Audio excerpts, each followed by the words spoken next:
আসসালামু আলাইকুম। চলে আসছে আজকে দুপুরের আয়োজনে। তো আজকে দুপুরের আয়োজনে থাকছে মুরগির মাংস। তো এই মুরগির মাংসটা আমি রান্না করতেছি, এটাই আজকে শেয়ার করবো আপনাদের সাথে। দেখুন, তার জন্য আমি প্রথমে পেঁয়াজটা খুব ভালোভাবে ভেজে নিছি। এখানে আদা রসুন দিয়ে নিব এতটুকুই।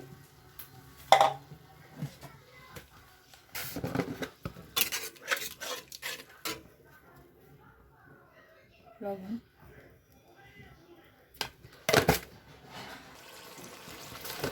এখানে আমি দিব এখন মরিচের গুঁড়া,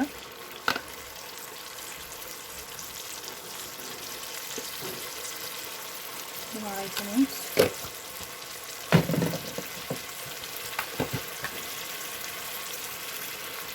আমার যেহেতু রান্নার চ্যানেল, তো আমার তো বেশিরভাগ সময় আমাকে রান্নার ভিডিওই আপলোড দিতে হয়।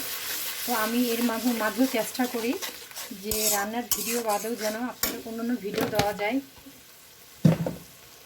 এখন মনে করেন যে সবসময় তো আর ঘুরতে যাওয়া হয় না, যে সবসময় বাইরের ভিডিও দিব।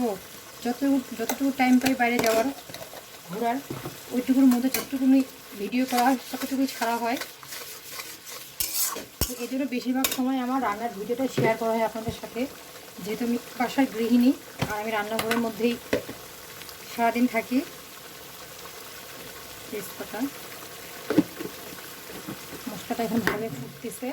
যে মশলাটা আপনি যত ভালোভাবে কষাবেন রান্নার টেস্ট তত বেশি আসবে।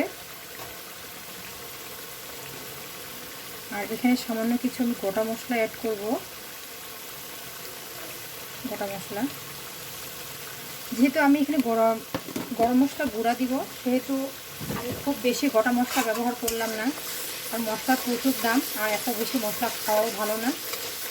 আর যেহেতু আমার তরকারিতে গুঁড়া মশলা থাকবে, সেহেতু এক্সট্রা এত পরিমাণে বেশি মশলা দেওয়ার কোনো প্রয়োজন নেই।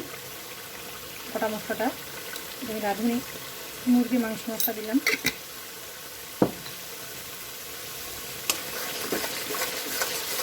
আজকে মাংসটা রান্না করতেছি আমি আলু দিয়ে।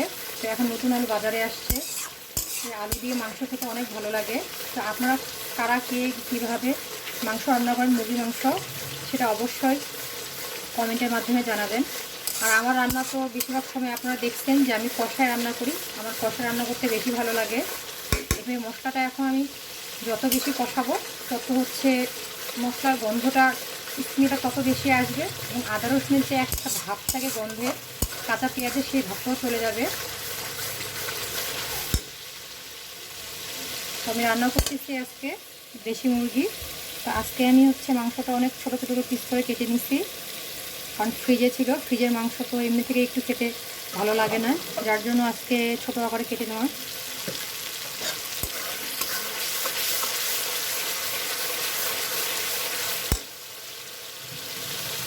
দিয়ে দিলাম,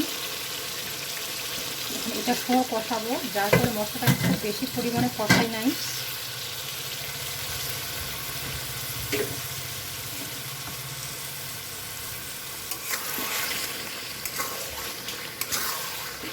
এটা দিয়ে আমি কিছুক্ষণ এখন কষাবো, তারপরে পানি অ্যাড করবো।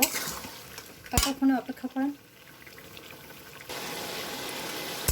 দেখতে পাচ্ছেন এখানে মাংসটা আমার মোটামুটি বেশটা আমি কষিয়ে নিচ্ছি। তো আমি এখানে আর কষাবো না বেশি, কারণ যেহেতু পরে আমি আবার এটা কষাবো। যদি আপনারা অনেক তাড়াহুড়োর মধ্যে রান্নাবান্না করেন, তাহলে আপনারা প্রথমে যদি কষাই নেন, পরে না কষালেও চলবে, ডাইরেক্ট ঝোল দিয়ে রান্নাটা করে নিয়ে নামা নিলে চলবে।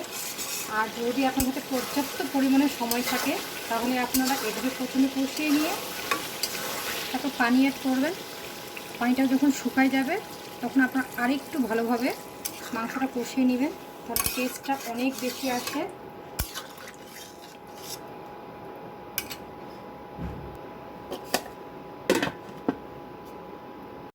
আমার মুরগির মাংস একদম রেডি হয়ে আছে। এটা আমি অনেক ভালোভাবে কষিয়ে নিছি। আর দেশি মুরগিটা একটু বড় ছিল, তাই একটু বেশি টাইম লাগছে সিদ্ধ হইতে। তো আমার মুরগির মাংস কষানো হয়ে গেছে। এখানে আমি এখন পানি যোগ করে দিব। কষিয়ে নিচ্ছি।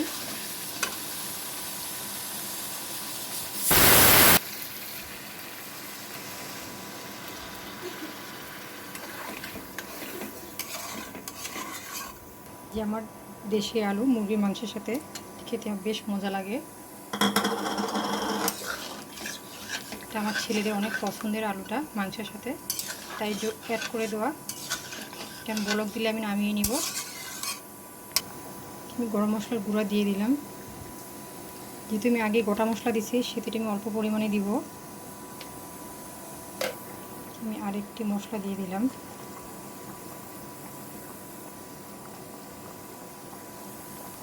সাথে দিলাম জিরার গুঁড়া।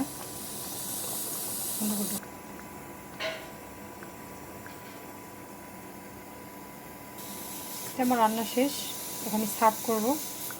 তো এই তো আমার রান্না শেষ। আমি আজকে রান্না করলাম দেশি আলু দিয়ে মুরগি মাংসের ঝোল।